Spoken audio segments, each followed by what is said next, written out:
voice, by the way, your true voice is, you know how you find your true voice? Don't lie.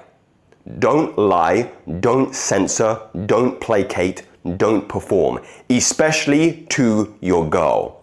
This is going to be a tough one for some of you guys to hear, because I know some of you are in relationships with women who are lefties. And you're like, oh, you know, it's okay when you're really a conservative or you're really a moderate, right? If you can't do that with your girl, you will never get this. You'll never get it. Because you're lying, because you're censoring yourself, because you're not being authentic, because you're not telling the truth.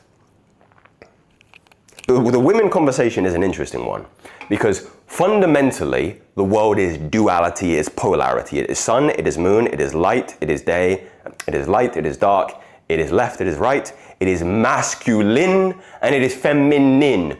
Do not be naive. Do not think that this equality of outcome BS is anything more than a ploy, is an attempt to subvert and pervert the natural balance of masculine and feminine. Masculine men are supposed to lead. If you are not leading your relationship, you are not a masculine man. And that is fine, by the way. If you don't want to be a man, I should say there is a lot of subjectivity that people place on the words masculine and feminine. Like, there are feminine men. Here's something, I'm naturally a more feminine man. I really am. I'm more an emotional man. I'm a water sign, so I'm naturally more feminine. Masculinity is a skill you develop. Yeah, it's not innate to everyone. There are some men who are just naturally masculine, by the way. I've met some super masculine men. But being completely masculine doesn't mean that you are a balanced man. Like, you can be a super masculine, 6'4", buff, big beard guy, and you don't live the life that you want because you haven't integrated the feminine. Like, you might have never been in love before if you're a really masculine man, and I can't think of anything worse of never being in love. There has to be balance.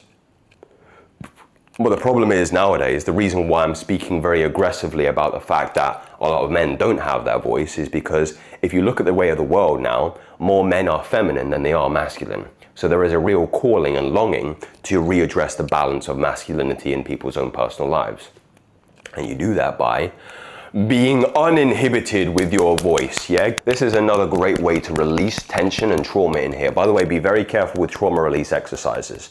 I keep saying this. It should be guided, most of it, because you can have very bad reactions, yeah? Bouncing on the balls of your feet. And find the tension points, like allow your jaw to kind of like float. You need to remember that your voice is solely dependent on the infrastructure around it, starting from the ground. That's why I always do my videos barefoot, by the way, because a masculine voice, masculine presence starts with the ground. You need to be able to feel the ground underneath your feet, by the way, okay? And that means your pelvis will be in alignment, which means your spine will be in alignment, which means your skull will be in alignment.